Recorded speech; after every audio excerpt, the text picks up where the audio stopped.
Hello. Hi, Grace. Hi, Asiro, Hadija, Sophie. Can you hear me? Great. Yes, we can hear you. Hi. Hi. Nice to have you, Mercy. How are Nice. you? Thank you I'm fine. guys for coming in so early.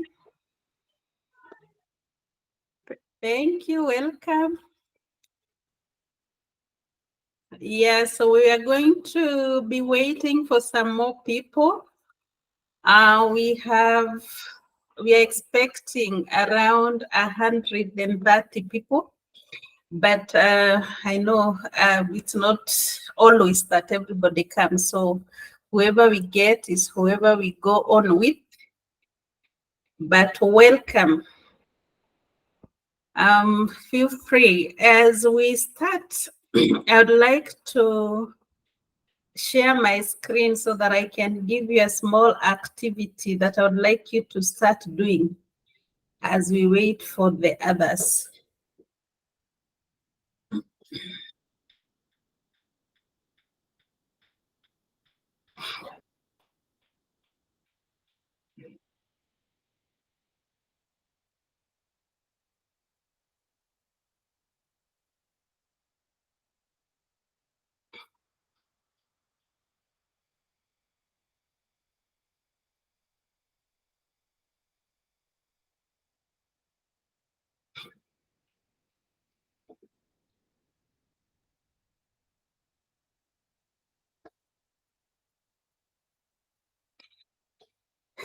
So welcome, and kindly as we start, let us go to the chat and do this little exercise there of introducing ourselves as we come.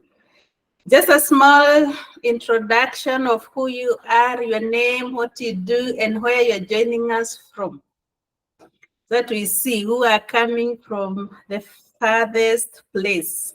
Considering where I am, I'm in Nairobi. So just to check where is everybody joining us from. So feel free to use the chat box and tell us where you are coming from. Like I am going to type, I am Mary, I'm accountant or coach. And I'm joining from Nairobi. Yeah, so I don't want to, Diana, okay, Diana, I don't want to mispronounce your name.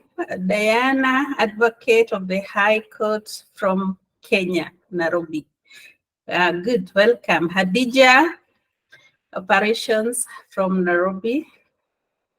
Wairimu, Nas Kiabu, Sally, Banka, Nairobi. Yeah, you can see we are mixed, and it's good to know how we are spread so that also we can properly gauge how to direct the conversation today. Nelly's accountant. If you're just joining us, we are doing a small activity before we start. Just a small introduction. We introduce ourselves.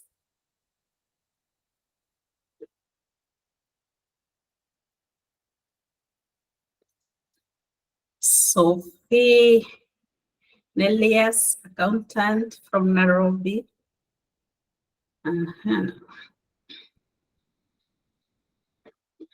Sophie, lawyer from Nairobi.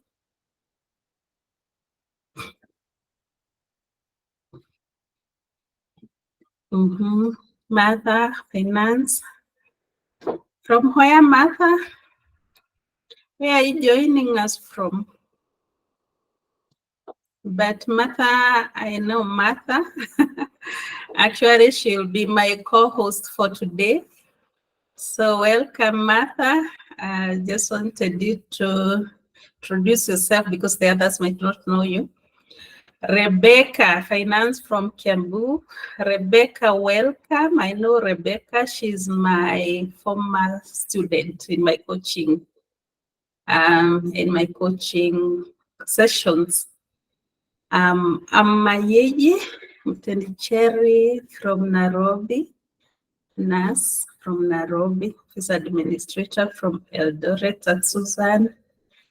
Thank you, Rebecca. Welcome, and thank you for coming, Doreen IT. Great. So we're just getting to 7 p.m. Yeah, already 20 people logged in. Let us at least go to 25, then we start. Doreen, if you're here and you've not introduced yourself, and this introduction will help me as we go along to know who are in the mix, if I may say so, so that I do not only talk about accountants. I'm an accountant by profession, so you might hear me just trying to go that side. Anne, you've raised your hand. You want to say something, Anne?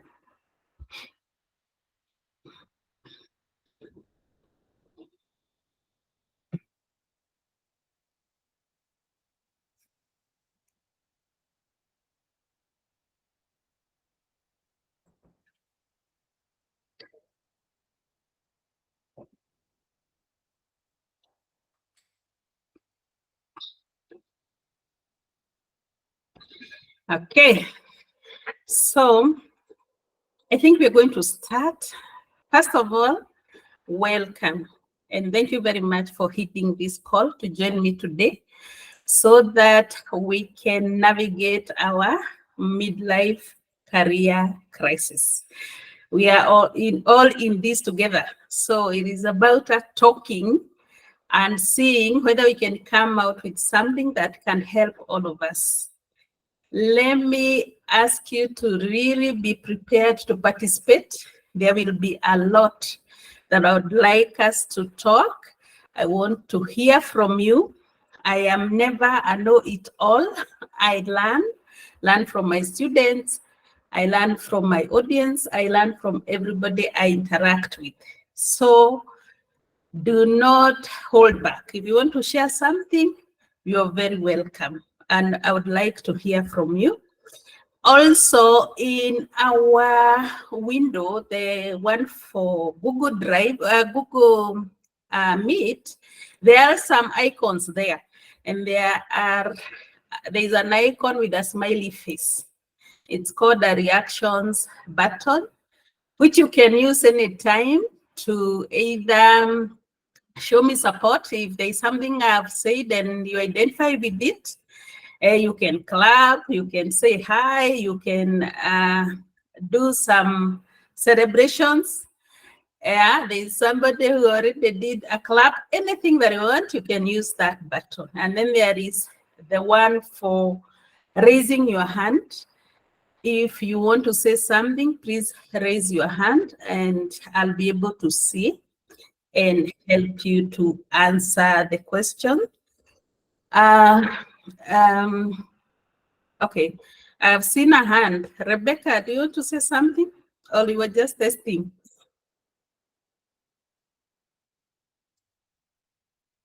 Okay, let's hope she was just trying.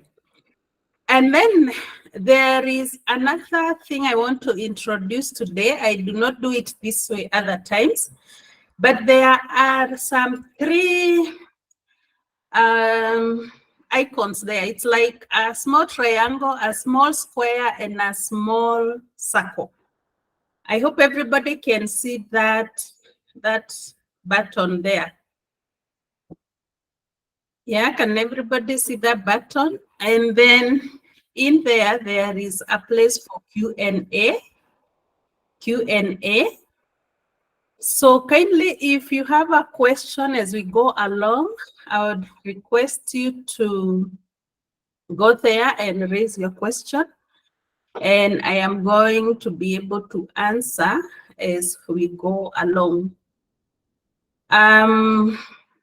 We are also going to be doing a poll, a small poll, and I hope that will work properly. I've never used it before. I'll be testing it. We will see how it works. So welcome. Before we go in, let me quickly introduce myself. If we've never met, if you've never been in any of my webinars before, then my name is Mary Karoga. I am a women's growth and success coach. I specialize mostly in women during their midlife, and I help them just to navigate through that phase. There is a lot of clarity needed, a lot of mindset building so that you can build a winner's mindset. There is a lot of acceleration that is needed to accelerate your goals, to accelerate your dreams, because in this time you always understand that you don't have all the time in the world. So I help them, I handhold them to set clearer goals, to learn how to accelerate them. I equip them with personal effectiveness techniques. For example, managing your money well, managing your time well, managing your energy better. Managing your energy is all about learning how to focus better. Then I help them also with leadership skills. I equip them with good communication skills, everything to do with leadership, knowing themselves better, personal profiling, emotional intelligence, managing staff, and all those kind of things.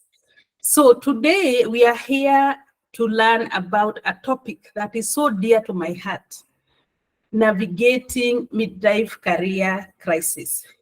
And this topic becomes so dear to my heart because I too have just, I think I would say I am still trying to manage or to navigate my midlife career crisis.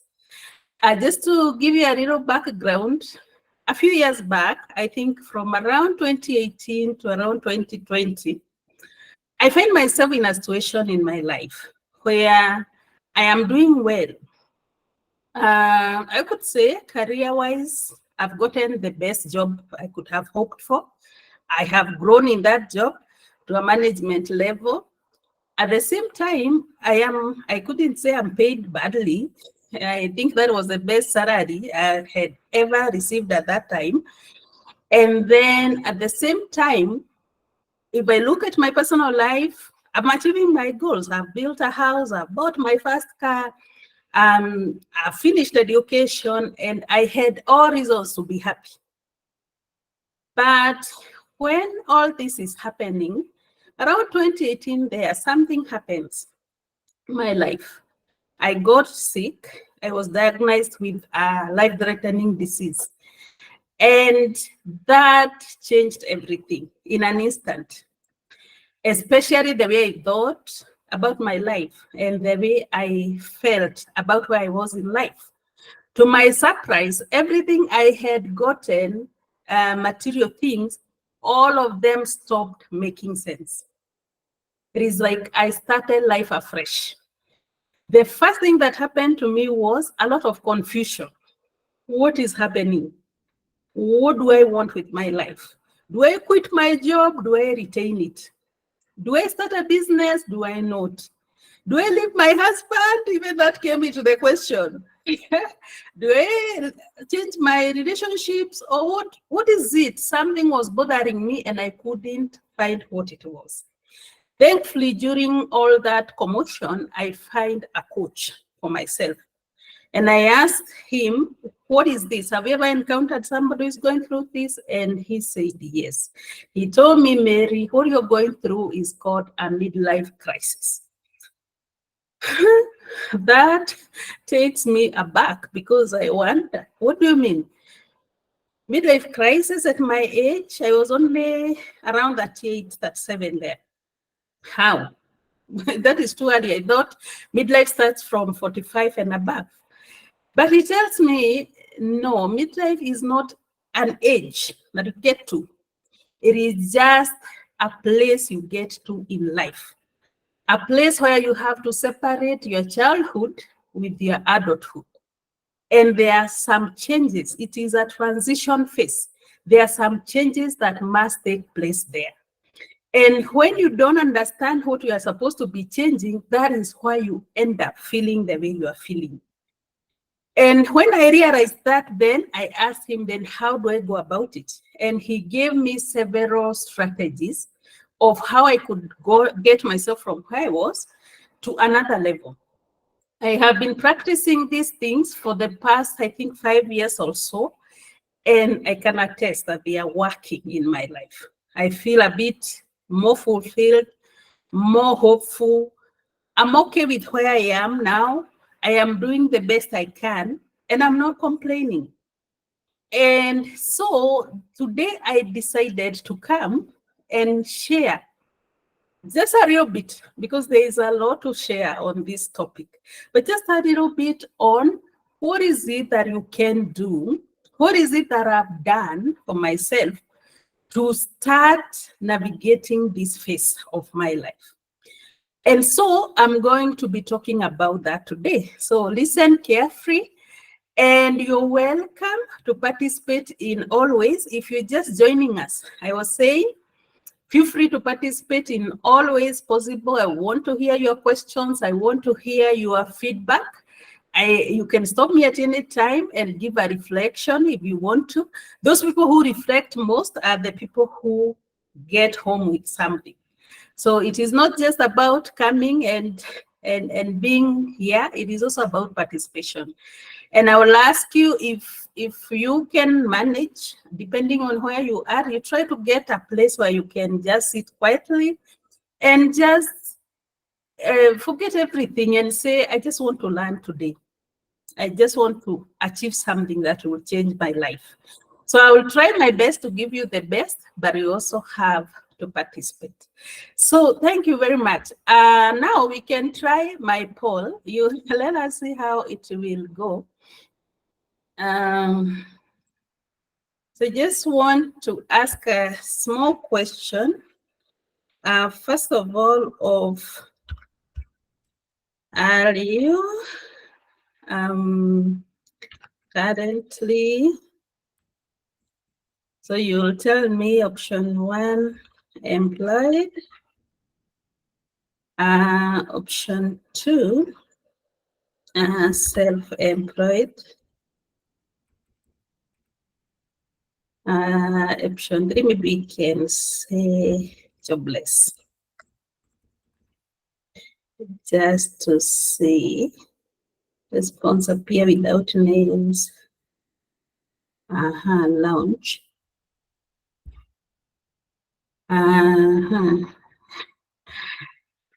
As I said, I'm trying this option.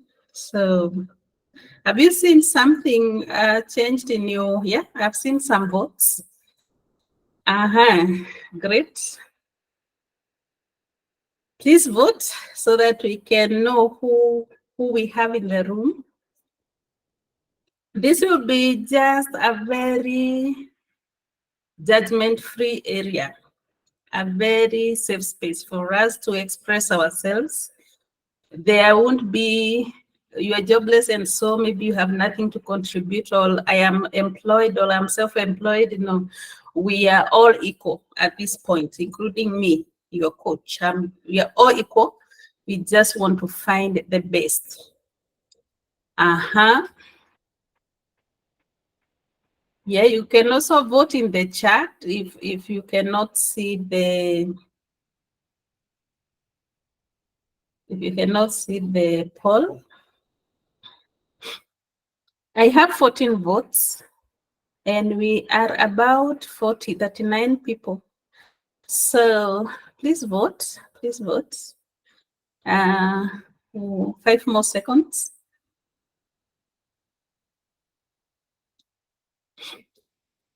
And I'll also create another poll about our age groups. Oh, okay, Beatrice, I'm just saying we just vote. If you can see the poll, you just vote according to that question. And if you cannot see it, you can write in the chat. We are just asking, Are you currently employed, self-employed, or jobless? You select one. And most of the people we have right now, about 80% are employed. So the other question is just our job, our age group.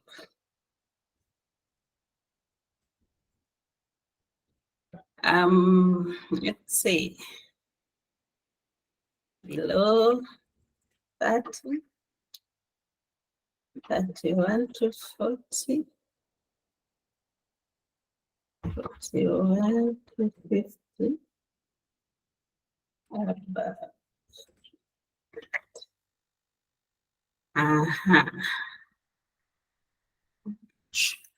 So there's another one there. If you can see that other poll.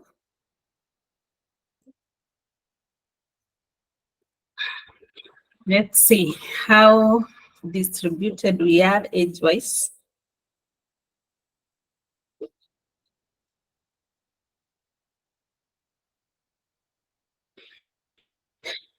Great. So there are 15 people who have voted. And most of us are between 41 and 50. Actually, that 1 to 40, that 1 to 50, telling, okay, that 1 to 40 went up. Collins joins the 31 to 40, Susan 50, the Skyline, Virginia 7. So I love the energy, I love the participation. Thank you so much. So I think I'll end the poll there. At least it has given me a feel of the people in the room. So we have a few people below 30, which is good. You guys are the luckiest today, because what you're going to learn today is going to prepare you never to find yourself where we have found ourselves. And there are also people above 50 who I would like to encourage. It is never too late to start to do the right thing. So thank you so much. Now we're going to go in. And what are we going to cover today? We will just first do an introduction. What is midlife? What is a midlife career crisis and what triggers it? And then we're going to do common midlife career barriers and the strategy to overcome those barriers and your next steps. So you're coming here not just to listen. I would like you to take away something that you're going to do. And actually, during the whole presentation, there are so many areas I want you to participate, just to reflect. What have you learned? What, if we have covered, let's say, barriers, which one is affecting you? I had also shared a workbook, and I hope everybody got a chance to download that workbook, because most of the things that we are going to learn, you are supposed to have either looked at them before, but even if you didn't look at them, you can open that workbook and go along with it, because it helps you to look at your own specific situation. Because when I am talking, I'll be talking generally, but you might have a different experience. Now we're going to talk first about midlife. So before we go in to start thinking about our problems career-wise, first of all, do we understand what this phase is all about? And simply, this phase is just a place in between. You are no longer old, you're no longer young, and you're not too old. You're just in there. And that feeling of lack of, you don't belong here and you don't belong here, can be unsettling. It is like when you find, like, I noted that I'm growing old when I noted when I'm in church and youth are called, I can never come up again. I don't stand up. I am old. But do I feel old? I still feel like I'm supposed to be included. I don't know why they made a cutoff of that 5 years, because I'm still young. But that is what midlife is all about. But other than just age, there is so much more that happens in this phase of life. And so I'd like us first to just talk about it. What is it? What it is, and how it happens. So this phase is just somewhere between you being a baby and you being a grandma, somewhere in between. It can start from the age of 35 or even before, and it can end as late as 60 or even after, because it has its signs that if you're not going through them, then you have not come across this period. I am not going to talk deeply about it, because when you're talking about career crisis, we will just be talking about midlife crisis, because the biggest area a midlife crisis hits is our careers. So how does it manifest? First of all, is you are going through life as usual, as I was doing. I have told you my small story. Before 2017-18, I'm happy with where I am. I've been doing everything. I am still young. Everything is working. So when you are going through life and celebrating and being yourself, something happens, a trigger. So midlife, and sometimes this now starts becoming a crisis. So midlife crisis first is something that is triggered. And what triggers it? Sometimes it's just a wrinkle, in your face. You just say, "Oh, my face is becoming wrinkled." Sometimes it's just a white hair. You see one or two, and you realize, oh, you are no longer young. For us women, things start sagging, dropping here and there. You look at them, you wonder, what happens to my soldiers? What are they? Wanakimbishana kuendea nini huko chini? Because it's like they are on a race going downwards. And somehow you start feeling, I don't think I'm still as beautiful as I used to be. Then there could be a diagnosis. Thank you for those who are showing me reactions. There could be a diagnosis of a disease, like what happened to me. Go to the hospital without a lot of problems, and you're told, if you don't take care, if you don't take care, so that triggers you that things are not the same anymore. It could be a death of an age mate. We always feel something when we hear an age mate, an old college mate or an old classmate have just died. We ask ourselves, if I were to die today, what will I leave behind? So that triggers you to start thinking. And sometimes it's something good, but which can also make you think. When you're invited to a former classmate's daughter wedding, when your friend tells you, ama kwenda kuona mtoto, and I hope everybody can hear Swahili. I'm so sorry. I do mix. So sorry if you, it makes the points go deeper. Yeah, like now in Africa, in Kenya, when a friend of yours, when their children gets a child and now they're becoming grandmas or grandpas, they will call you to come and accompany them to go see the young one.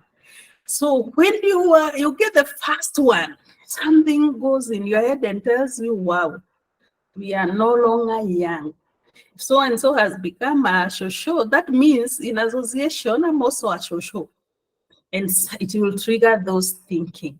Now, what happens is when you're triggered, you will react in a certain way. And some reactions are good.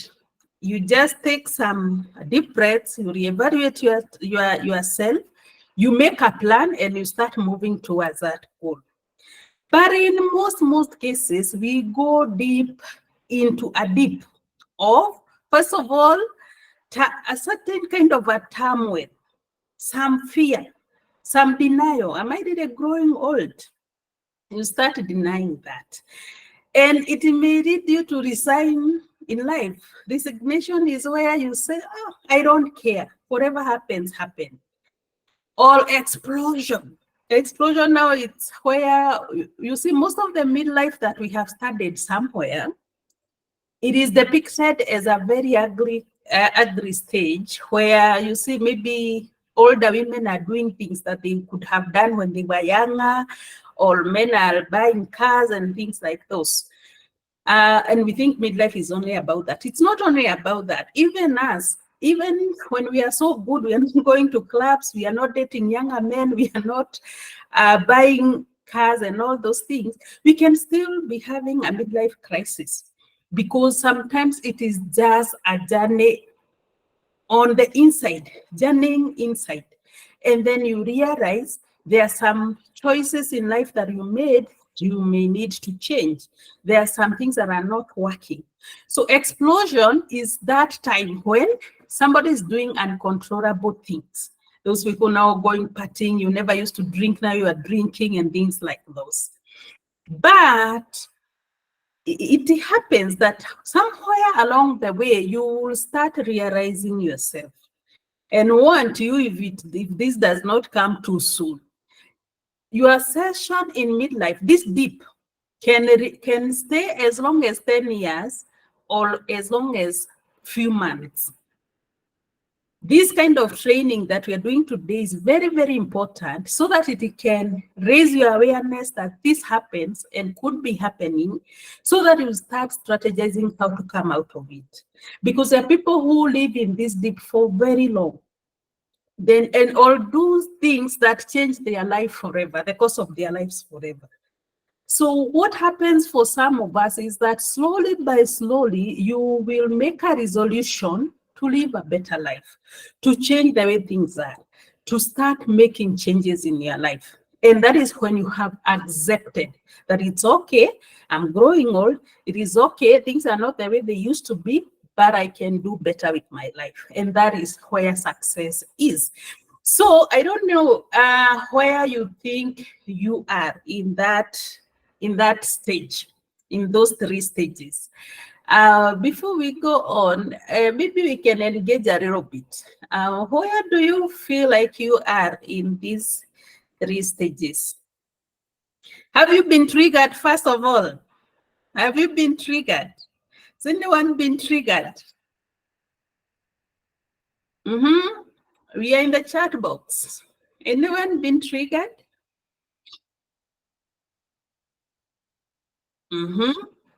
I see one yes. Yeah. So yeah, several people have encountered that trigger, something that makes you start thinking widely about your choices in life. So yeah, I've seen several. Thank you so much. That said, that is general midlife. But as I said, the biggest area that is affected during our midlife is our career, because this is where we come and realize we are not happy. And when we are not happy with our career, then it affects all other aspects of our lives. So when we say midlife career crisis, what are we talking about? Midlife career crisis is a period of professional uncertainty and self-reflection. It typically occurs between 40 years, 50 years. And people start questioning their choices. Did I make the right choice? Is this a career I'm supposed to be in? Am I growing at the rate I wanted? And so if it is not happening, you start feeling unfulfilled, feeling stuck, and you start looking for opportunities for greater fulfillment, and to look for something that makes meaning or gives your life some purpose. So why does midlife career crisis happen? And this slide, this slide here, or this page, this is everything. If you don't understand this, then you cannot manage midlife crisis, or you'll be so lost. Actually, this is like the heart of this presentation. Why? Why do we find ourselves at that deep? First of all, we have to know that midlife crisis of any sort, be it career, be it financial, be it whatever side that you're feeling a crisis, it is a cry of the soul. The soul wants you to let it out. You know, all of us came into this world with a mission. But through our education system, through our societal programming, we could have overwritten what God had already programmed in us and started doing other things. Maybe currently I'm an accountant. I think I can use that example. Those are some of the things I discovered. That, yeah, the education system made me an accountant, but God intended for me to be a trainer, for me to be a coach, for me to be an author. When I'm doing those things, that is my happiest. That is when I feel home. So my heart, when I was going through that turmoil, my soul was calling out that authenticity from me to be who God created me to be. And so whenever you're feeling any kind of this turmoil, if you're not happy at your career at this stage, then it means there is something that your soul is trying to tell you, and you should listen. The other thing you have to know is that when the external gains stop making sense, I told you, I went through my deepest turmoil, emotional turmoil, when I had achieved everything I ever hoped for. My life was going on well, according to the worldly standards. But that is the time I felt emptier. If the same is happening to you and you cannot explain the work, it's not that you are doing a bad job. It's not like you're employed in a bad place. It's not like you're not earning any salary. It's not like things are not going well at all. There are a few things going on well, but you still feel empty. This is a sermon. It is a call for you to look inside. Now the external world is not making sense anymore. I have to look inside and start evaluating myself from the inside. So the other thing is, it is when you have the first years of your career, from when you are 20s until you come to these 35, 40, 50 years, between 20s and around 35, all you're trying to do is to meet the societal expectations. Societal expectation is like what? Buy a car, build a house, marry, get 3 children, and you know them. That is what we are all trying to do. But after you hit midlife, and I told you, your midlife can be 35, while somebody else midlife can come at 55. Because when I feel the earlier, the better, so that you get over it. But this is a session that all of us will go through. You will have to face that reality of asking yourself, are my choices, is my life the way it's going? Is it the right way? Is it what it was supposed to be? So the second half, after you have asked yourself those questions, is about impact and contribution. Now you're not worried about working for the biggest organization in Kenya. You're not worried about earning the most money in the world. All you care is about, can I change a life? Can I give something? So it's about impact, the second half of life. The other thing to remember is that midlife career crisis is a call, as I've said, a call from the inside for you to reclaim your power. Some of us go through our career life having given out all our power. We are commanded by somebody. We are told what to do by somebody. All our life is about someone else's dreams, not our own.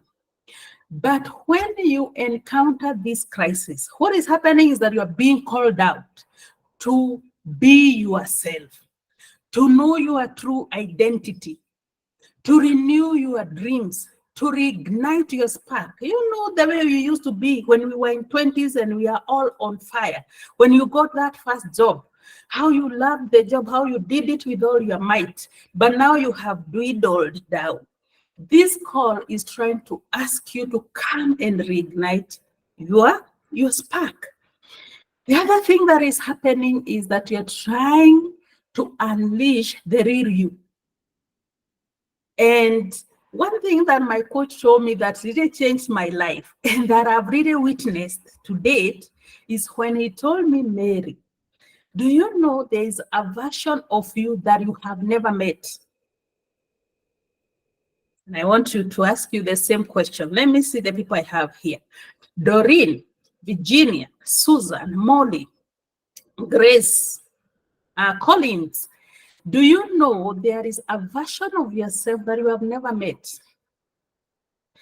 Ask Mary, the accountant, 2016 and before, whether she knows that Mary can be a coach, that Mary can call a webinar like this and talk like this with all this courage, with all this knowing what she's saying, and with all this conviction.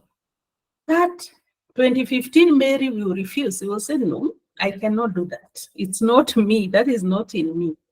I never knew this version of me existed. And even as I'm doing this, I live with this mantle. There's still something about me I've not uncovered yet. That is why I'm still breathing.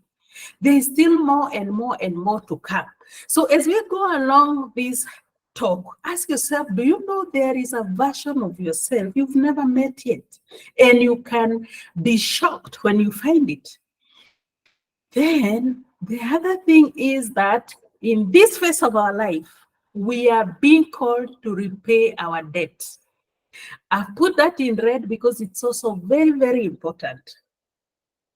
Why am I feeling this turmoil in my life, in my career?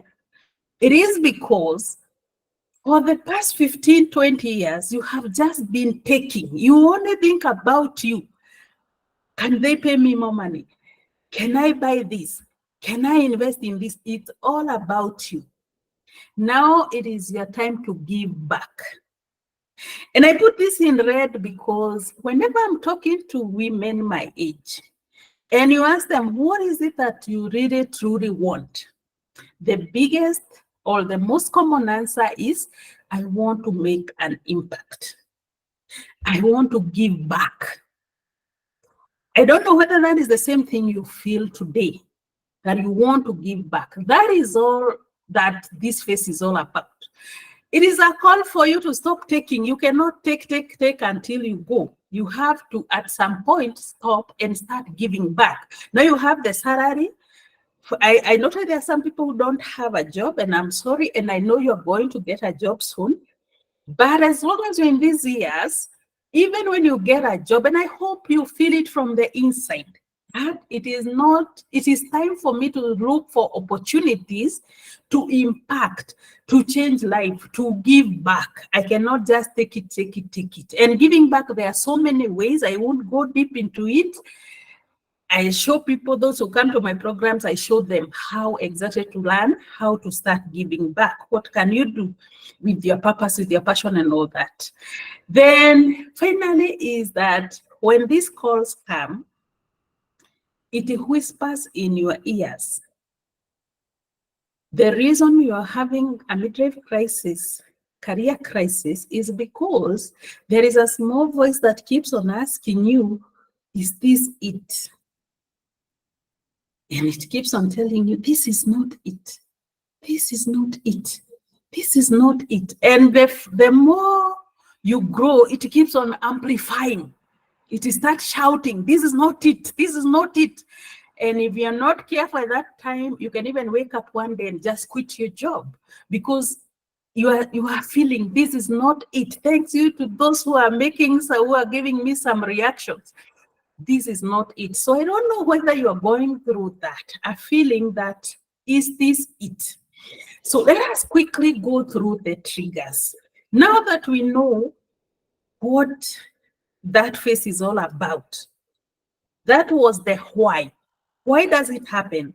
Why does God allow it? Why? Then now, before even we go to how it manifests, first we say what triggers it. We say it even the general midlife crisis is triggered, and I give you some examples. But the career specific crisis, what triggers it? One is stagnation.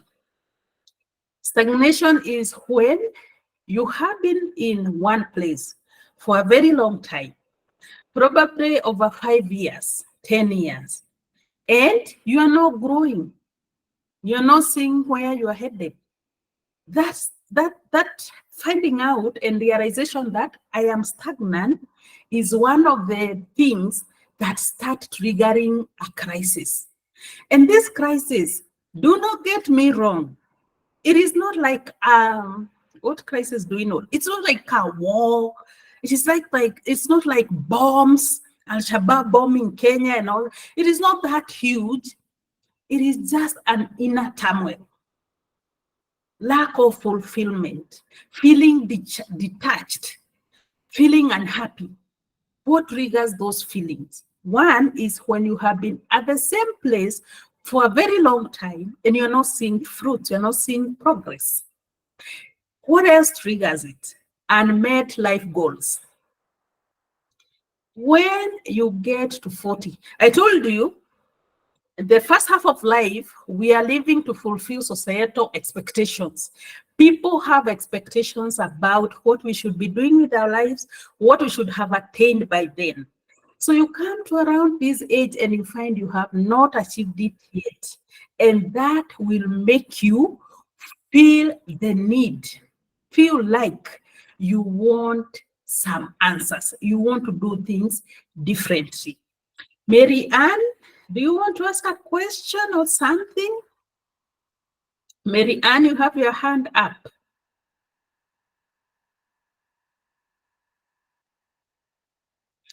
So I hope not. So we continue.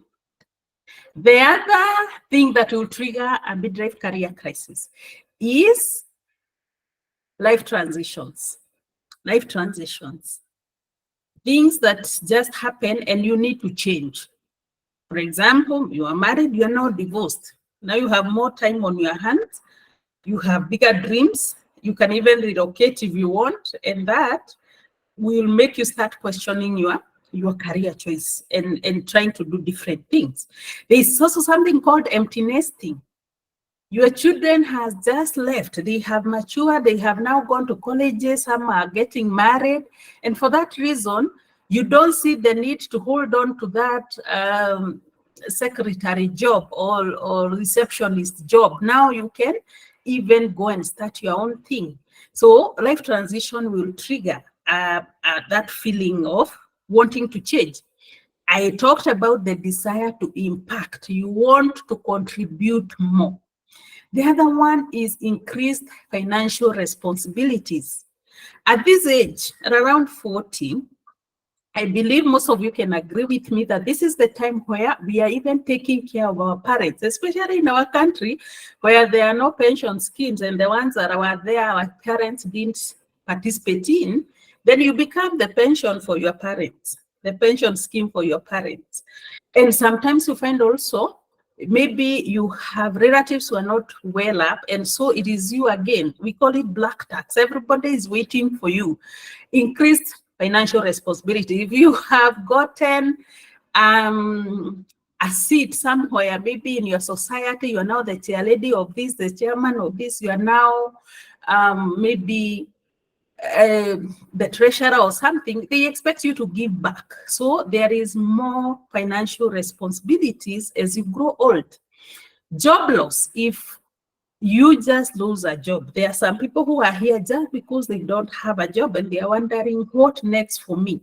So they are going through that turmoil. It's just caused by lack of a job or sometimes change of a job. I have a lady friend, one of my students, I won't mention her names. I hope she would judge me for telling the story. This lady changed her job a few months back, and she thought where she was going was a better place.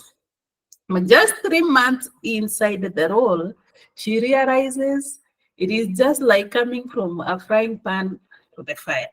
It is even worse. And now her turmoil is, what do I do? I can't go back where I came from. I don't want to stay here. I don't have stability to just quit. What do I do? That's where she is. That's what we are working with. So it happens that those changes, job changes, can trigger that crisis. Too many balls in the air. At this stage, projects here and there, the career is here. Some are still taking care of our family. Some even still have young families. We have those parents to take care of. We are in the church, we are contributing. In the society, we are contributing. We have 1,001 groups to contribute to. So many things going on, and that also can make you start getting overwhelmed. The other thing that can be causing this is psychological changes, physiological, health and menopause. When we start getting into menopause, things change. You don't feel like yourself. And that can affect your energy level, how you contribute at work. And again, you might start rethinking. A toxic work environment. Your boss, you don't see eye to eye, or you don't even like how they do things. The other staff, you don't like them. You don't love the place you work in. It will trigger a crisis. The final one is technological advancement at work.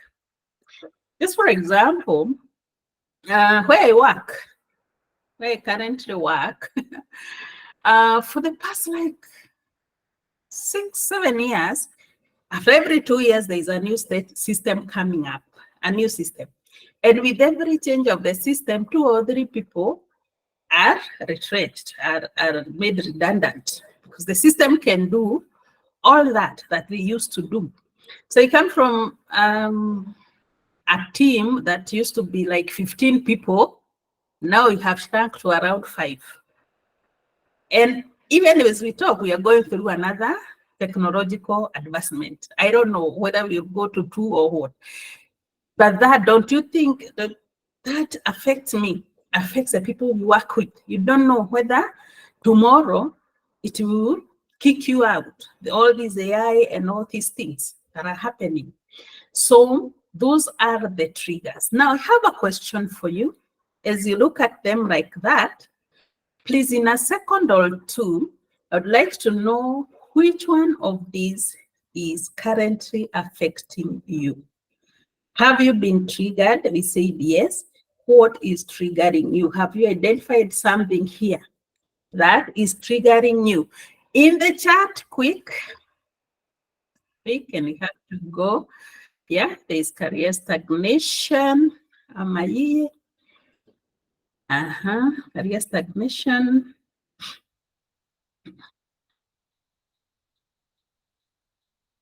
Yeah, unmet life goals. We said we will talk. If you are here and you're not participating, you'll get the list out of this. It is good to participate. Whatever you write down there, you'll never forget that this is where I was, this is what was happening, this is the strategy that I adopted, this is how it changed. And I hope today you're coming out of here with a strategy that you can apply. Too many job loss and midlife goals, stagnation, career stagnation and midlife goals. So we have seen that we are going through these things, and that is why what we are trying to do right now, you know, like when you go to a doctor, the first thing you do is that process of diagnosis. What is troubling you? What are the symptoms? Headache, what? That is what we are trying to do right now. Before we start looking at the solutions, first we understand where the problem is coming from. Those are the things that are triggering it. Then what are the signs? How does this midlife career manifest? And I'll go a little bit faster because of time. Lack of motivation and enthusiasm. So yes, what is triggering is career stagnation. So what does career stagnation make you do or feel? One of the things is that you are no longer attached to this job. You don't feel the need to engage. You're just there. You are just, the way we say, a busybody. You're not contributing. You're not doing much. It is because of that. What other thing? Emotional turmoil, frustrations, irritability, anxiety. You just become an angry person. Even when people look at you in a certain way, you think they're talking about me. You go to a meeting, you are angry, you throw tantrums. And sometimes it's not that much, but from inside you are feeling totally frustrated. That is a sign. career regrets and remorse. I wish I resigned 5 years back. I wish I took up that interview that he had called me to. That remorse, that feeling like you are lost, like, why did you do the right thing? It is a sign that you are already going through a career crisis. Burnout and overwhelm. You just feel tired. You just feel exhausted. You don't love Mondays. Eh? Monday comes and you're feeling, oh gosh, another Monday, I have to go to the office. That burnout and overwhelm is because of it's one of the signs. Remember, these are signs. How can I know? You are trying to diagnose yourself. Constantly looking for a job. Ukienda Brighter Monday, which other ones? Which other ones do we go to? Brighter Monday, Career Point, corporate staffing, Summit, I don't know. All of these you have put your CVs everywhere. And when you wake up in the morning, all by God, thank you, Dorothy, for helping. So many LinkedIn, oh gosh, LinkedIn, and it gives you 2 weeks old adverts, and it tells you 200 people have already applied. There is no need to apply. So all this, why we are all there is because we know we are not where we are supposed to be. We are looking for something else. So that is a sign that you are going through this. And ending search for just one more qualification. How many times have you gone back to school recently? Sasa yuko masters ya ngapi? Ama degree ya ngapi? Trying to more and more, more and more. You never feel satisfied. You think, if I just get one more paper, I'm sorted. If I just get one more, I'm sorted. But you never feel sorted. That is a sign you are not satisfied where you are. What else? You are, or you already feel redundant. Before they told you go home, you already told yourself. We are nowadays, we have even coined a phrase for it. We are calling it quiet quitting. There are people who are physically in job, but they quit long ago. They know they are redundant. They know what they are doing it is not, like you have just told yourself, okay, if they tell me to go home, it's okay. I don't even know what I'm doing here. I don't know even whether I'm contributing. That is, you already feel that. You are becoming more and more unproductive. A day starts, a day ends. A day starts, a day ends. A whole week ends, and you look back, what exactly did I achieve that week in this work of mine? And sometimes you cannot see. Whereas before, maybe 10 years back, 5 years back, you really used to have tangible results for a week, for a month. But now you're not feeling that energetic anymore. It is a sign that you are unsatisfied where you are. The other one is you're bringing this negativity home. People at home, like when you get home, like the people now who work from office and you're coming with your bag, especially ladies, even before you sit down, you meet your husband, the first thing you tell them, oh, this boss of mine, okay, I'm going to leave this job. I don't like the way he or she talks to me. I don't like she's doing this, they are doing that.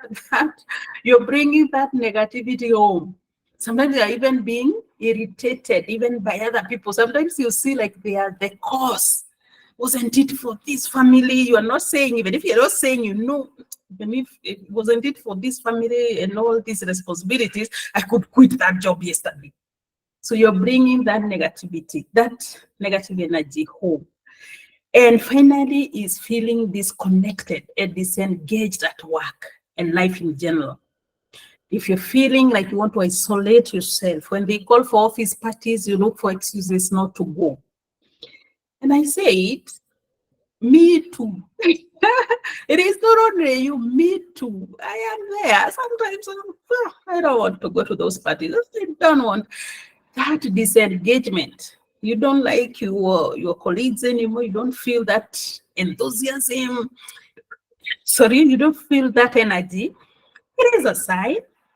It is a sign. So these are the signs.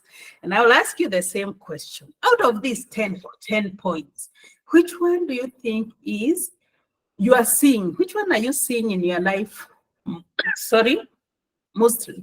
As I sip a glass of water in the chat box, which one are you seeing that you are experiencing currently?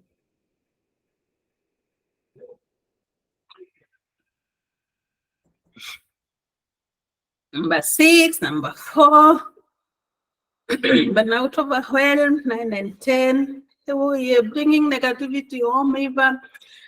Yeah, we need to talk about that. I hope we had more time so that we can learn how to manage, but we are going to give you some tactics of how to manage. 21937, 10. Yeah. So everybody has gotten a chance to see which one is actually my biggest sign, my biggest the thing that is showing me I'm not happy. That is one of them. So that's what we were doing.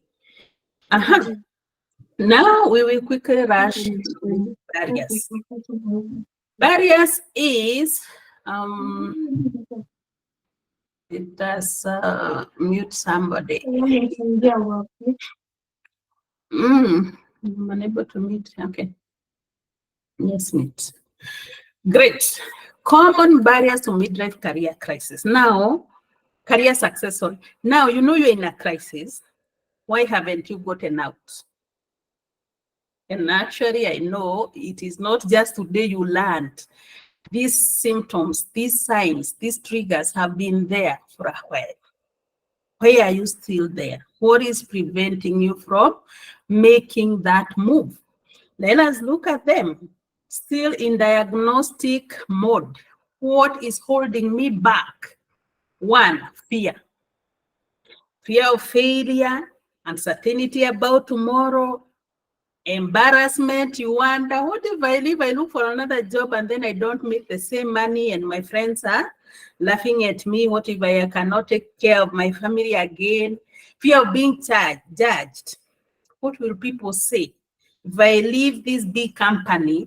And by the way, on that note, there's so many people who are tied in companies, big companies, just because of the prestige of that company. Even if they are suffering inside, they wonder, what will people say if I leave? If I leave, let's say Safaricom, if I leave Safaricom and go to a Juakali, a small company, even if I can be happier there, but what will people say? That fear is holding you back. So there is always fear that is holding me back, and fear of losing your status. You come from a manager, now you have to go start as a junior. It's not always easy to do that. So fear could be what is holding you back.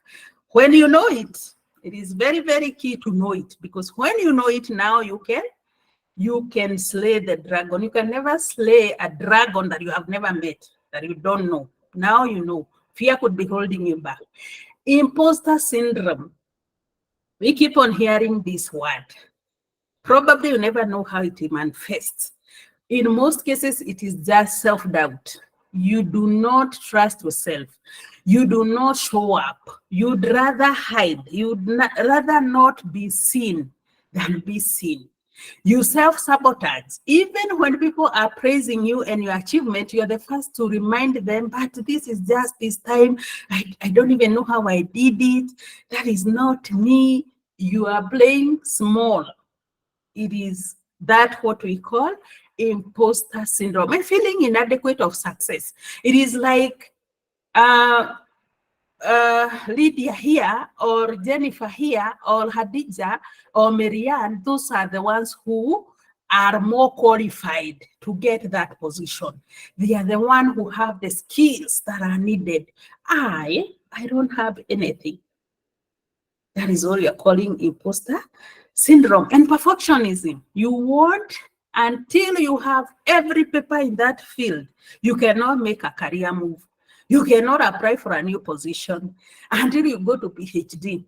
And I'm sure as I talk here, we have a few masters, we have a few PhDs of people who do not believe in themselves, they believe in the papers.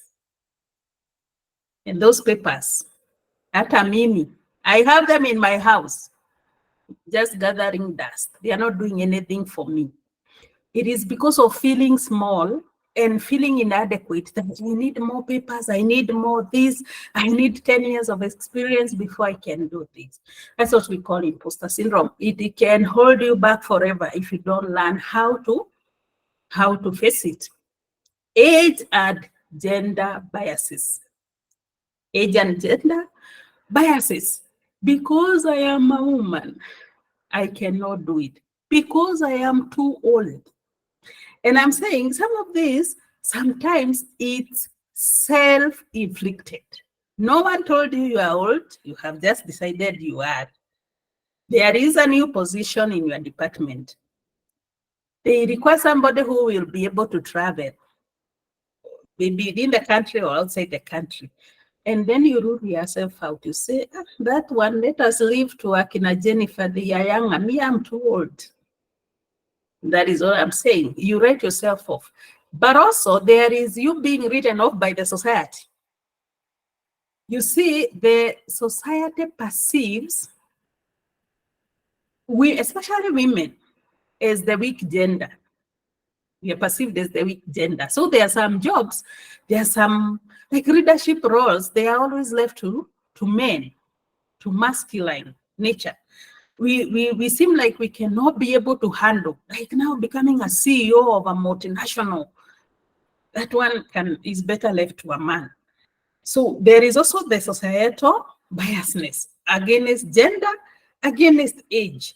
People think because you're too old, you cannot do this, you cannot do that. And also there is work-life balance assumption. Have you ever gone to a company party? Company party. And let's say a Christmas party. You're enjoying yourself, you're doing everything, and it becomes 7 p.m., 8 p.m., 9 p.m., 10 p.m. And people start looking at you. Why aren't you going home? You are a woman.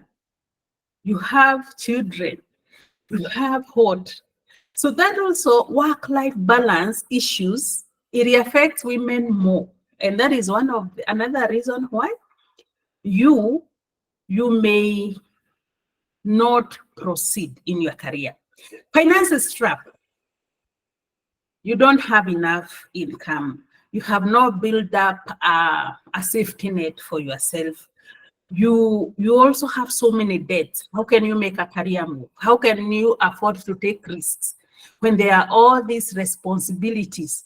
Families are looking up to you. We have said the black tax everywhere. Everyone is looking for something. You don't have a good pension. Maybe your company gives you a pension. Maybe they give you a healthcare benefit. And then you are wondering, I leave and then what? So it holds you back. Financial trap. It's good to know. Now you know you are going to start thinking, then how can I overcome this? Skills and knowledge gap.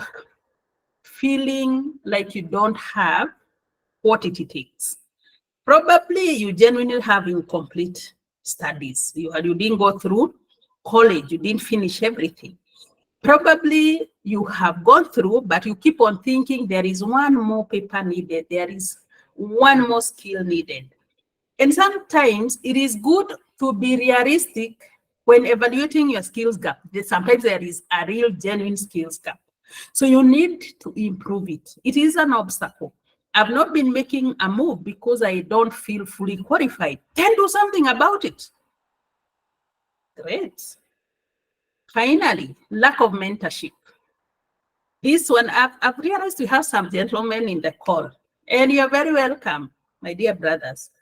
This one, I'll just talk about women, but I think it applies to both gender.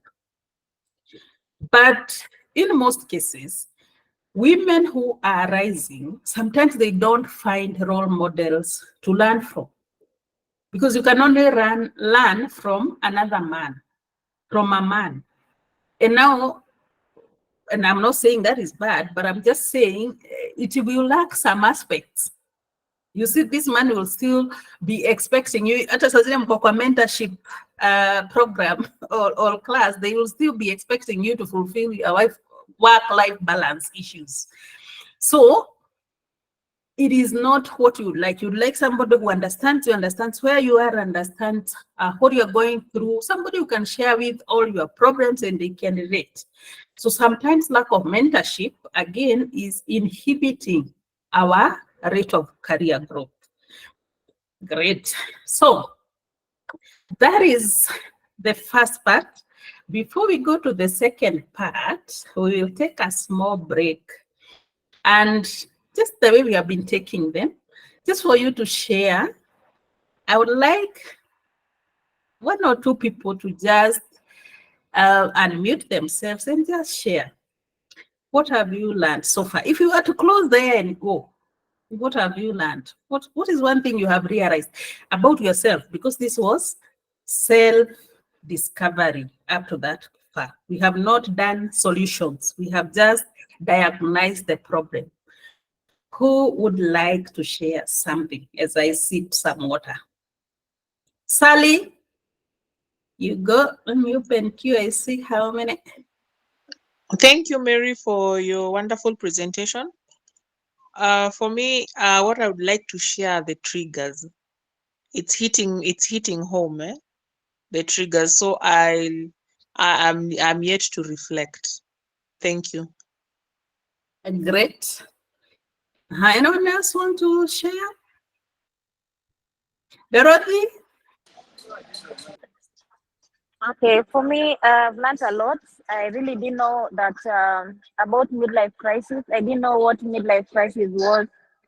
I really thought differently. I thought about the layman, the way people think about midlife crisis out there. So at least I'm learning something new. Thank you.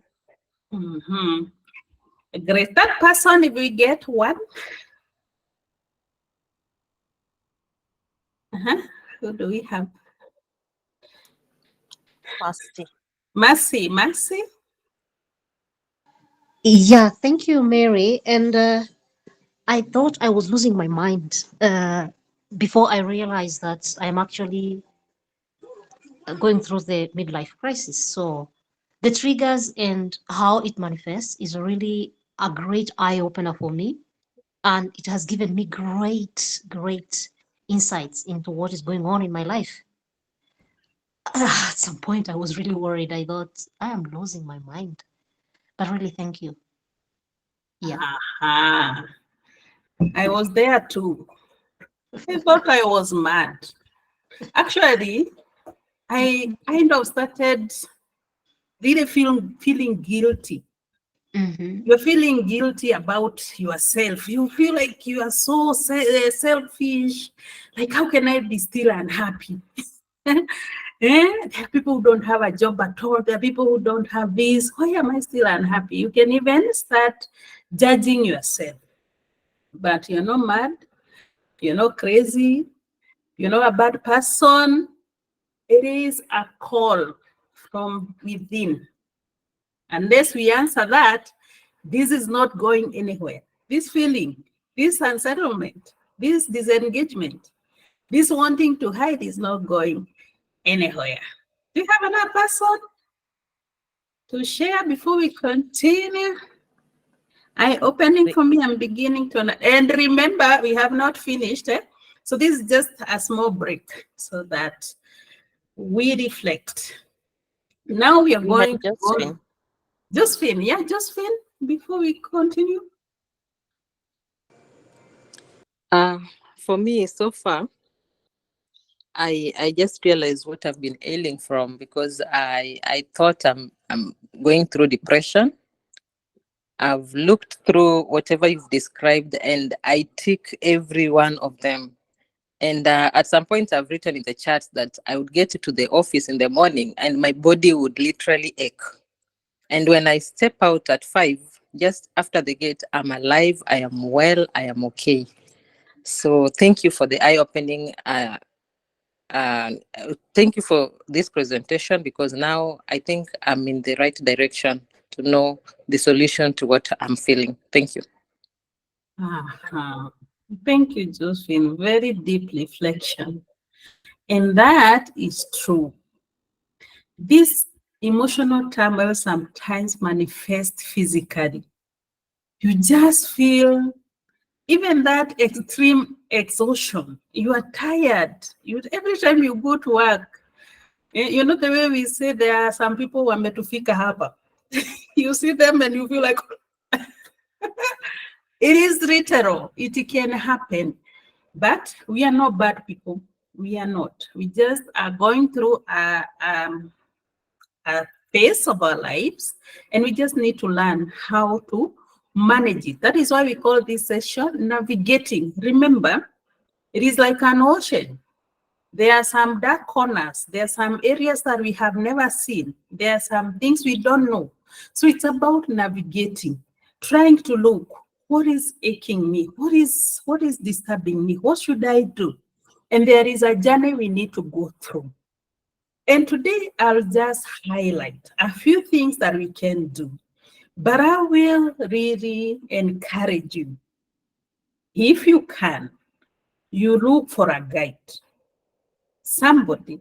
I don't want to propose just myself because I'm not the only one who does this, but I can do it very well to take you through these things that we are going to highlight. Here we can only highlight. Like now we only have 20 minutes left. We can only highlight. But there are things that you need to go very deep under to recognize, to do these exercises for yourself. So let us go through them. First, we understand. I love this quote by J.P. Morgan. He said the first step towards getting somewhere is to decide that you are not going to stay where you are. So now you know where you are, you know how things are. Now you have to make a decision. I'm not going to live here anymore. I have to take a step to change my life. What can you do? One of the things you need to do is to get clarity on exactly what you want. You know, we are always very good in knowing what we don't want. We know that boss we don't want. We know this company that we don't want. We know the kind of life that we don't want. But if you ask many people, so what do you want? What do you want? Many people get lost trying to answer that. I used to watch a series called Lucifer, and I'm not bad. It was very good. It was just helping us to just put yourself in the thinking that God is literal, is a man, Satan is a man, and the things that could happen. And so Lucifer, if you have watched that series, you might know this. Lucifer, whenever he encountered a person, for him to be able to control a person, there is something he always asked people. What do you really truly desire? And that is why I got this word, really truly. What do you really truly desire? And you could see the confusion that comes into a man's mind when that question is raised. So today I want to tell you, to ask you the very same question. And I had asked it in our workbook. What is this that you are looking for? You know what you don't want, but what is it that you are looking for? And I have a starting point for you. Take a pen and paper and draw up your goals, your career goals. Short time, long time. What do you want to achieve in the short time? What do you want to achieve in the long term? For example, if you are looking for a new career, which business? If you're thinking of starting a business, which one? If you're thinking to get a promotion, to what level? What industry are you looking for a job in? How much money are you looking for? What achievements do you want to gain in the next 5 years? Short term is 5 years. And then long term, after you have lived your life and now they are celebrating you, you're going for a retirement, then what legacy do you want to leave behind? And how do you want to be remembered? What do you want to be most proud of? Take time to go through that exercise. Then you also need to clarify your values. Values are our driving forces. What makes you do the things that you do? what is most important for you? What do you want to gain? When we were young, the careers we are in, most of them were based on the way we valued money. We thought it's all about money. Me, I just need to be paid well. And that was enough. It could be probably you also wanted experiences. I want to see how somebody feels when they are going up the career ladder and things like that. But as you age, your values change. Your values can change. Now, it is a high time to evaluate. What are my current values? What do I value most right now in my life? For example, if I consider money and purpose, what makes more sense to me? If I consider making an impact and just mere existence, just being there to earn a salary, what makes more sense to me? And like that, I won't go through this, all of them, because we have a workbook. Please, that workbook will help you to go deeper in this. Work-life balances over career ambition. I want to see my family more instead of just working. What makes more sense to you?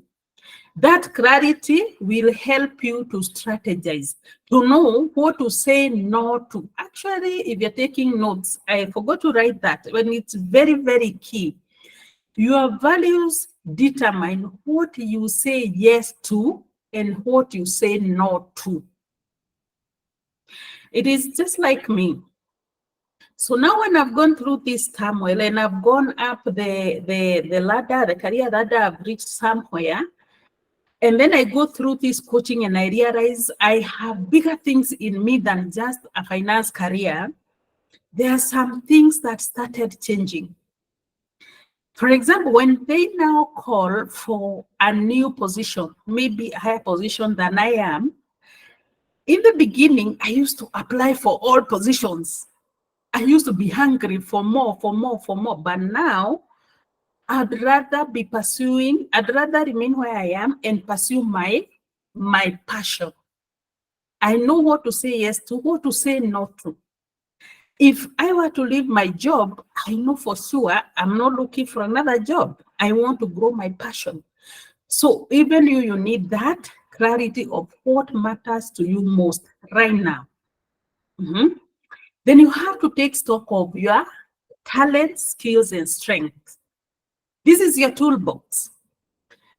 If you're going to succeed in this phase of starting afresh in terms of discovering yourself anew and the things you can do and starting to feel alive again, then you have to know, what skills do I have?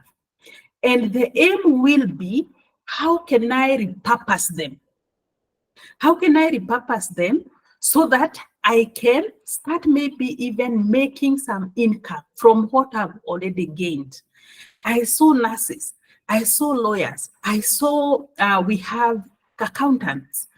After 15 years of being a lawyer, after 20 years of being an accountant, you cannot tell me you have not learned how you can make this skill an income generating skill. This is where you start. If, for example, you are still in the lower positions of assistant something, and if you see you have remained there for long, they're not promoting you, stop seeking that promotion. Instead, develop yourself as a consultant in that field, because now you are an expert. Become a consultant. Now sell that service to other people. That is what we call reinventing, repurposing your talents, your strengths. When you know I am very good in interpersonal skills, analytical skills, look for better ways to use that to become a better person, or to revamp yourself.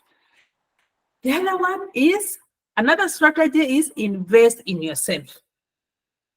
Sometimes we forget to invest in ourselves.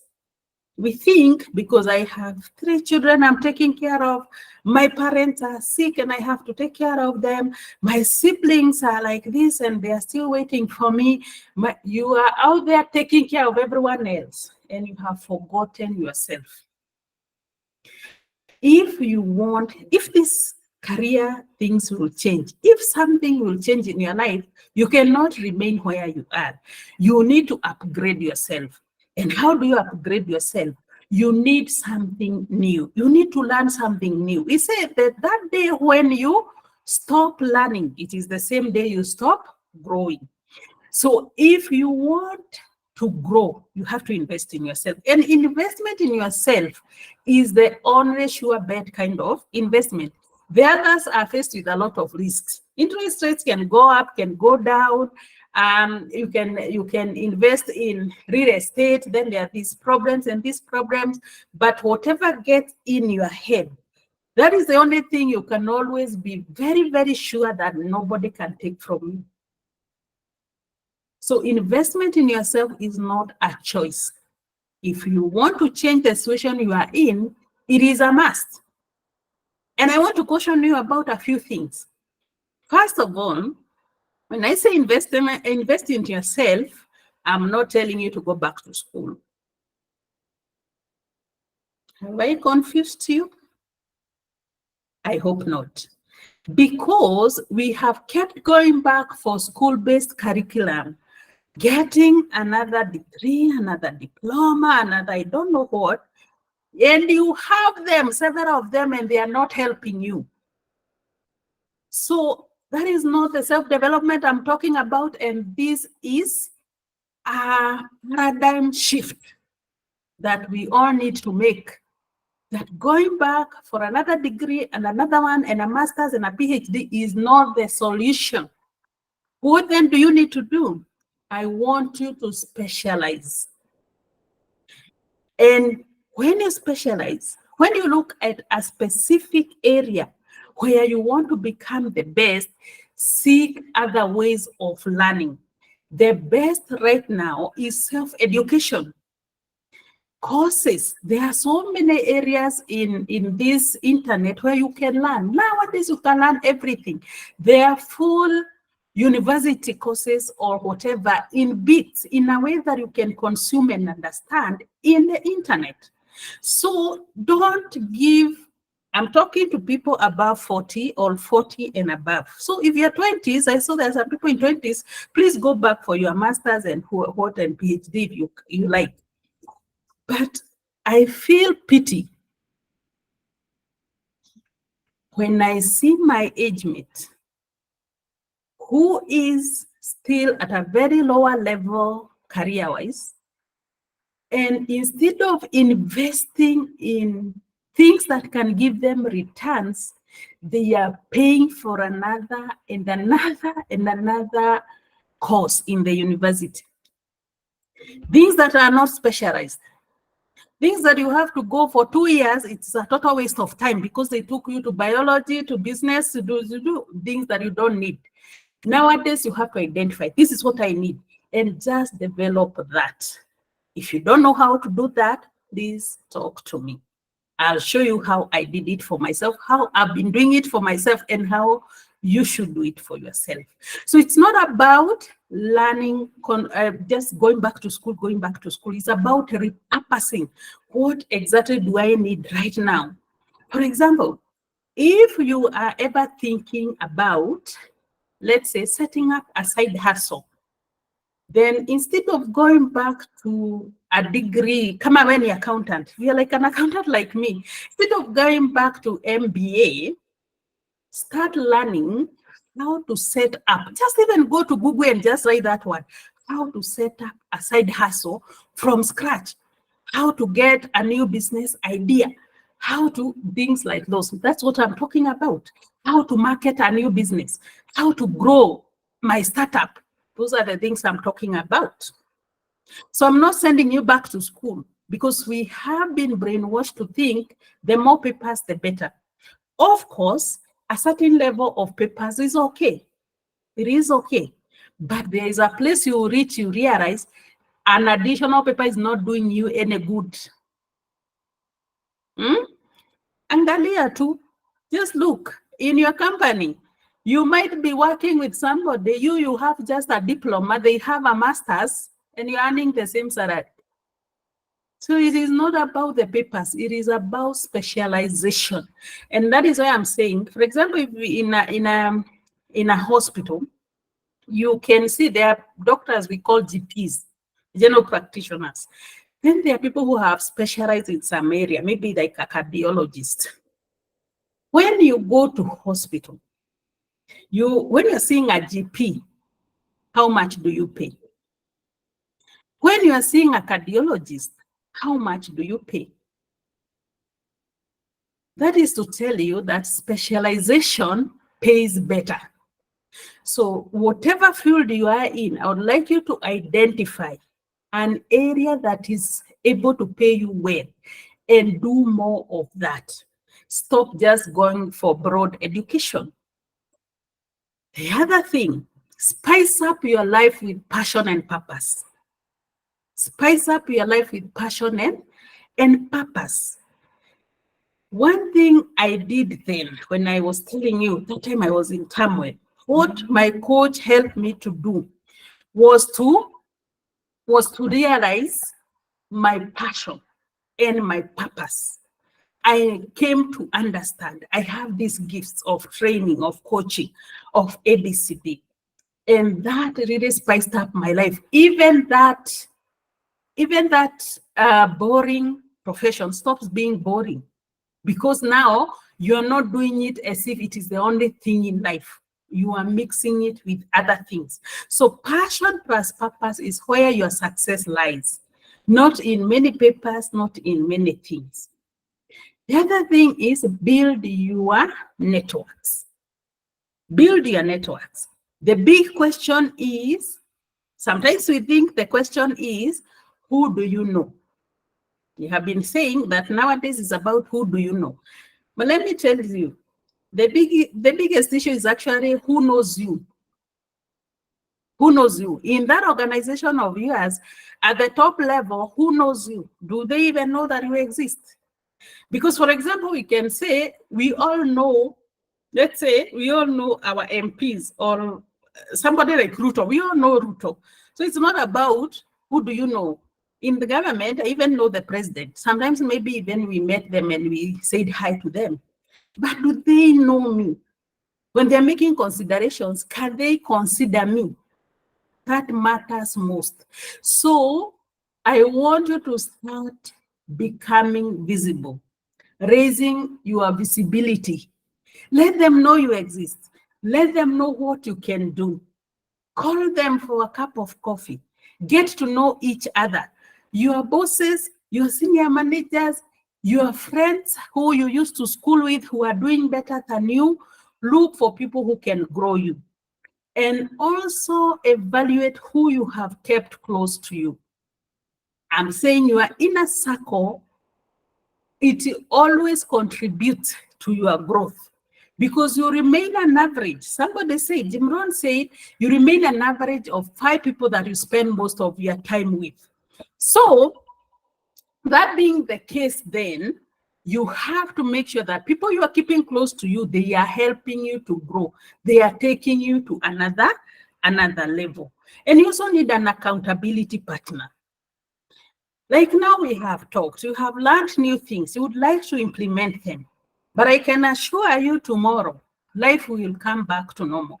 You have to do the same chores in the morning, you have to walk to work, you have to do ABCD, and that is the cycle of life. Unless there is somebody who reminds you, Mary, you promised to do this for yourself. Have you done it? An accountability partner is always very, very key. And it can be a coach, it can be a mentor. And I tell people, if you don't have a coach, if you don't have a mentor, then forget success.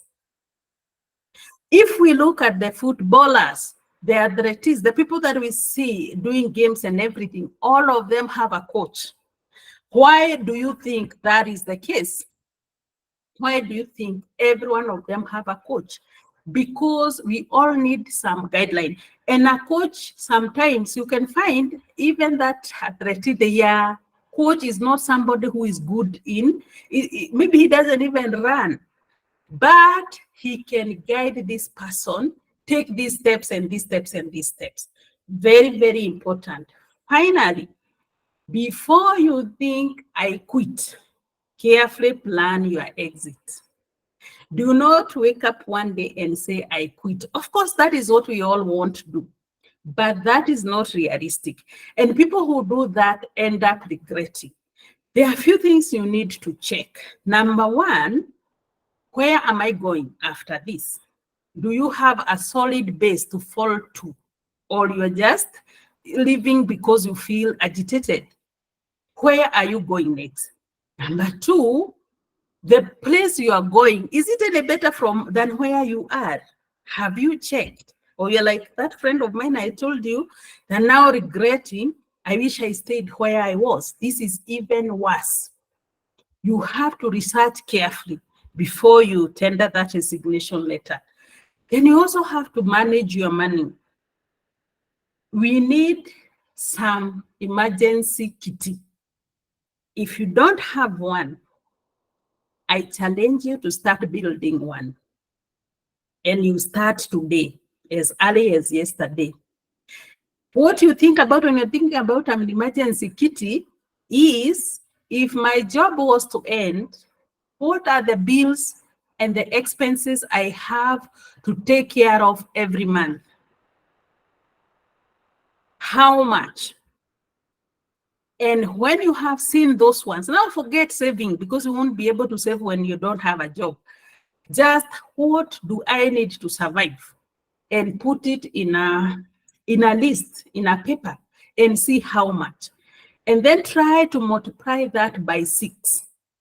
And ask yourself, how much can I save per month? And you start saving towards that goal. At least 6 months of a safety net can help you to think of leaving. But before then, please try to stay where you are, look for other ways of survival, but do not wake up and leave. It won't help you. And when you finally think to leave, before I go that, it is important, this other point, if it is a side hustle, try it. If it's a business idea, try to start it as a side hustle if you're employed. So to see whether it works or not. We call that proof of concept. Can this work or not? Before you go whole in and then you realize when you're inside it is not working. Then don't burn the bridges. You might need those people. So it's not about being like this lady here, where you wake up and you talk badly and you leave. So we are finishing. Finally, is there the next steps? What now do you do with all this information? From now here, what are you going to do? The first thing I want you to do, and I gave you a workbook that can help you do this, is to come up with an action plan. What exactly am I going to do starting today to change my life?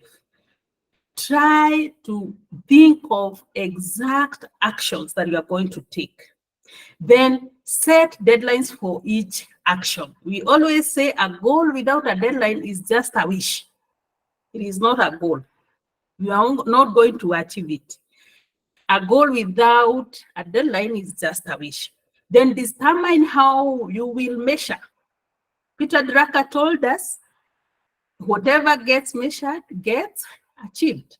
So if you're not measuring, if you don't know whether you are progressing well or not, then you're not going to achieve. So we are going to the final stage of this, but I still want us to engage with this. Right now, if you leave this webinar, what small action can you commit to start doing tomorrow? And I would like us to engage in the chat. Remember, we said we will be vulnerable. Remember, we said that we will share so that we learn together. You'll give me, I think, just 5 more minutes and I'll be done.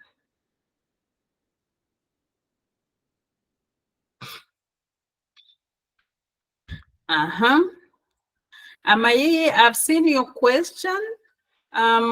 You can talk to me. I see how best we can work together. Mhm. Get a mentor, work on my side hustle. I'm asking, what one commitment can you make today? Because another thing, and I think I left that point, is that we are so addicted to learning. Addicted to learning. You just want to learn, but you never take time to implement. So now that you have learned these strategies, which one will you start implementing? Please make a commitment. Making a commitment is the first step. Then you get a mentor, networking and all that. Then I want you to make a commitment. And this commitment is number one, you are going to take 100% responsibility of your career growth.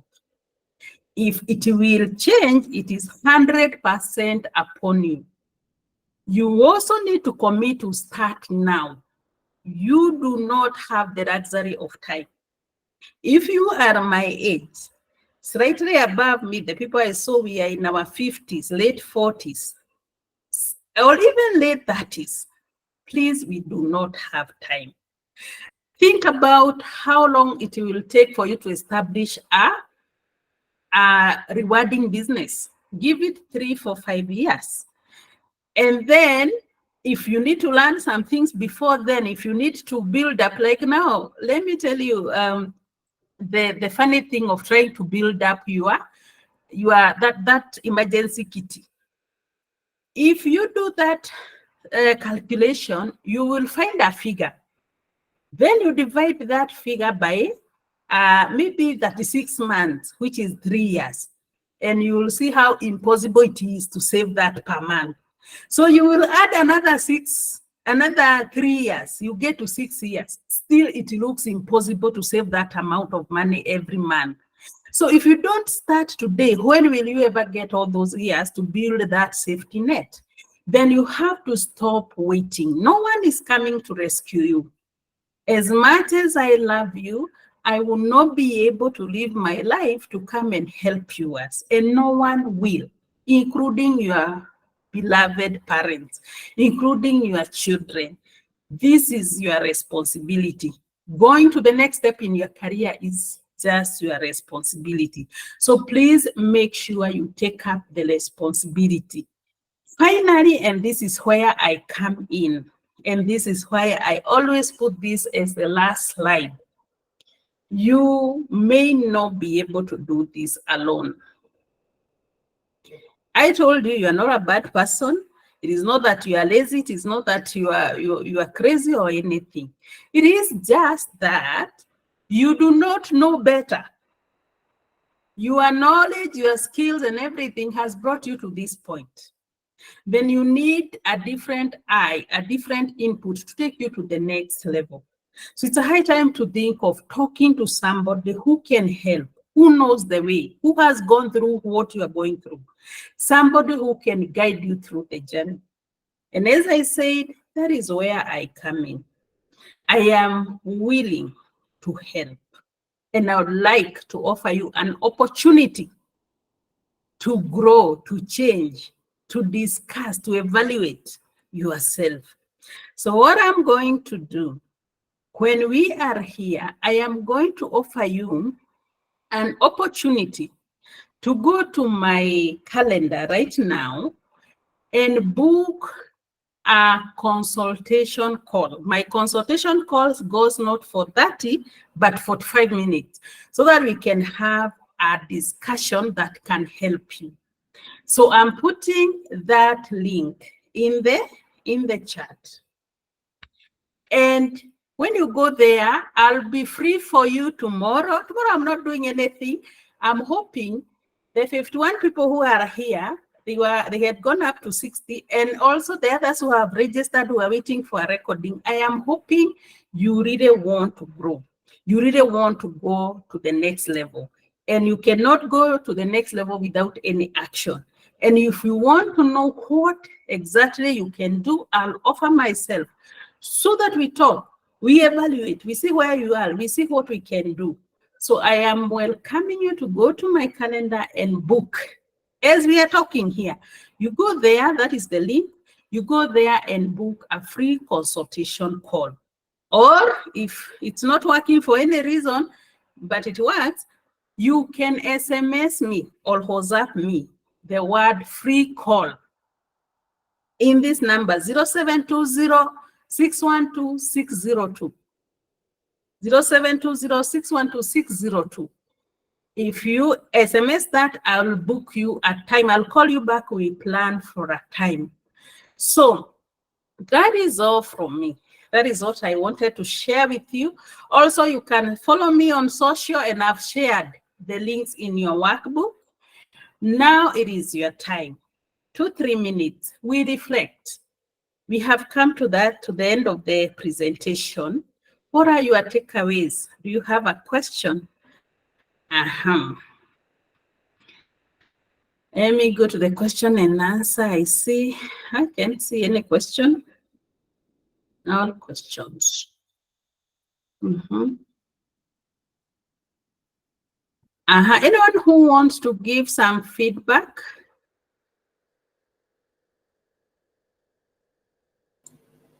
Mercy. Mercy. I think Mercy left her hand on. Let's talk to Amayiyi, and I hope I'm pronouncing your name correctly.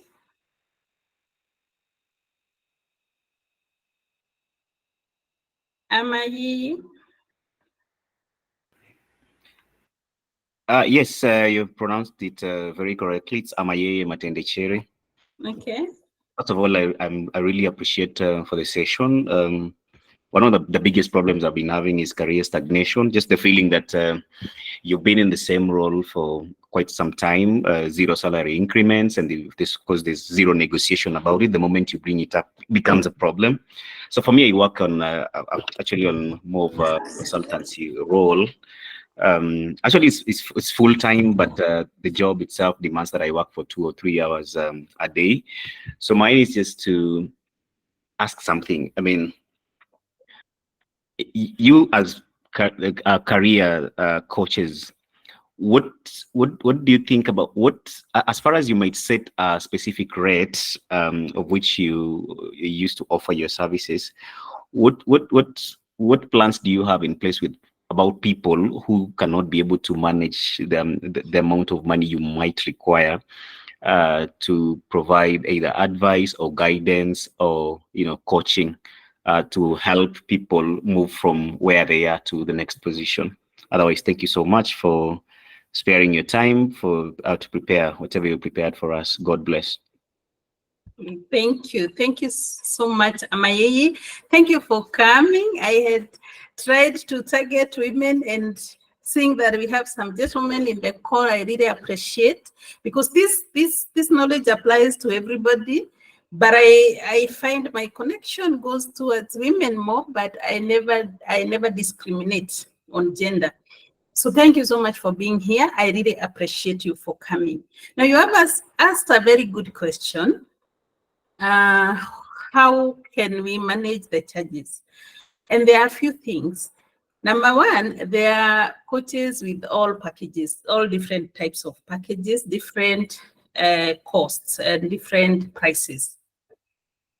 And the reason a coach charges is because people only pay attention when they pay money. Believe you me, Amaye, if I told you I have tried to offer my services for free, believe you me if I tell you anyone I tried to offer free or to discount for, they never get help. They never even finish the program. They are never committed. So when you pay money, you also pay attention. And that is why all coaches should charge. Now, whether you can afford or not is a question of priorities. We always say everybody gets their musts. That is why we're in this call, because we have eaten, we have dressed, we have done our daily things because they were a must for us. There are people who will tell you they have no money to develop themselves, but you'll see them every weekend. They are going out clubbing, they are doing ABC. Then I'm not judging, I'm not saying that's what we are doing. I'm just saying that is the reality of life. So it is good for coaches to charge. When you pay a coach, you don't pay a coach. You pay yourself. You invest in yourself. That is your price for what you want to do with your life, for what you want to achieve. So it is good that you pay whatever a coach is offering if you think they can help you. If you need like staggered payment methods or any help with a coach like myself, if we talk one-on-one, I'll be able to tell you how we can best manage the payment installments. So just, I hope I've tried to help you with that. There is always an expectation that coaching should be free and mentorship should be free. I changed and my life changed when I realized when I'm paying that coach, I'm not paying anybody. I am investing in myself. And what does my next stage, how much is it worth? And I give as much as I feel it is worth. So I hope that helps in a way. Yeah.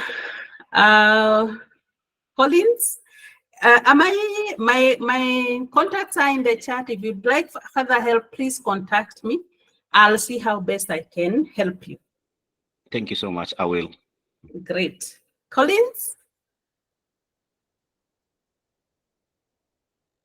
Collins, as we close. Okay, naweza sikika sasa? Vizuri, Collins. Okay, so first of all, I want to make some feedback. Asante sana kwa the presentation. At least now you have opened our minds. Mimi sijafika 35, but nilikuwa naona ni kama hiyo crisis inaweza kuhit. So I think I'm challenged. So mine was a problem kuhusu like you have been nimekuwa nikiwaka as a freelancer, so niliona like nimekuwa freelance for long but sioni progress, so I decided tukakaa na 2 of my friends, no, I think 5, we decided to register a company. So I think now I see we are making progress. And then another thing nilitaka I will shed light, maybe speaking for others who are in here na labda wajaongea, someone who has never worked before, hajawahi fanya kazi, and they are working in the jua kali sector, hii kazi ya kama ya kuzungusha kahawa and so on, and then hawana kazi and they are in such a crisis, and maybe they have papers, they can't get a job. How do you advise such people? And then another thing, nimesikia sana, there is this wave of online work. So can you shed some light how people can get in there? And so now that you are a career coach, I think you have some information about that. Can you share the information about that, remote work, and how can someone get there, or yeah, something like that? And then, yeah, that's all I wanted to say today. Mm-hmm. Yeah, and some of those things, Collins, I would really appreciate if you booked a call. As you can see, we are above time, and it's very hard to address all those issues right now because they apply differently to different people. But a few things I can say. For example, for people who don't have a job at all, they have never worked anywhere, but they're trying to do here and there. First of all, is just to give them my testimony that I started there too. As you see me today, once upon a time, I was selling stones in a quarry. I used to be there, hot sun, rain and everything. I was selling stones. That's how I started my life. When I left Form 4, for your information, since I left Form 4, no one has ever paid anything for me for my tertiary education. I come from a very humble background. So, and I've done everything. Those things you're saying, selling coffee, selling majani chai, kuzururisha mchele, all those things I've done them, trying to build up something. So what I can tell that person who is there right now is that there is hope. They should never lose hope. First of all, they should keep at it. What they are doing is the best thing. Instead of giving up and instead of getting into drugs and everything, continue doing that small thing. Even if it is giving you 100, 200 per day, it is okay. Another thing, let us tame our expectations. We live in a country where jobs are not available. There is high supply, low demand of jobs. That is the reality. So for some of us, we have to start there, doing those small things. So please don't give up if that is where you have found yourself. Continue doing it and always continue doing the right thing. If it is application, apply. Working with a career coach speeds things. Working with a coach helps you to accelerate things because there's something they know that you do not know that they can help you with. So I'd also urge you, if you can manage, you can get into a coaching program, a career coaching program. You have also asked about online work. And yes, there is a lot of things that happen online. But the problem, especially with us Kenyan, especially with our youth, is very high expectations. Things don't pay in times 1,000 of your input. Things pay actually in times 2, times 3 happen. But you guys, you're putting in, when you put in two hours per day, you want to earn 100,000. It does not work like that. There's so many things you can do. A lot of online opportunities that I will not be able to share now. You see, like now teaching English to Chinese people, there are people who are doing that and earning good money, transcribing other people's work. This, like what I'm doing here, I could do with a virtual assistant, somebody who can plan this for me and do things. And there are those virtual assistants that are getting good money. There is a lot you can do, but please, if I don't say anything else, never forget this, Collins, and your age mates, that you have to be okay with starting small. It will have to start with that 100 per day, 200 per day, 300 per day before you earn 100,000 shillings. I hope that helped. I'll also encourage you to talk to me if you would like more discussion on that. Now I have to leave it there. We have really extended. Thank you so much for staying until the end. I will be sharing this recording, the workbook again with all of you. I wish you all the best. I really hope you are coming, we talk. I've told you I'm not doing anything tomorrow, Saturday and Monday. I'll be waiting for you. And if you don't come, I'll just sleep my day off. So it's upon you. It's free of charge. I'm here. Any question you have, anything you'd like help with, welcome.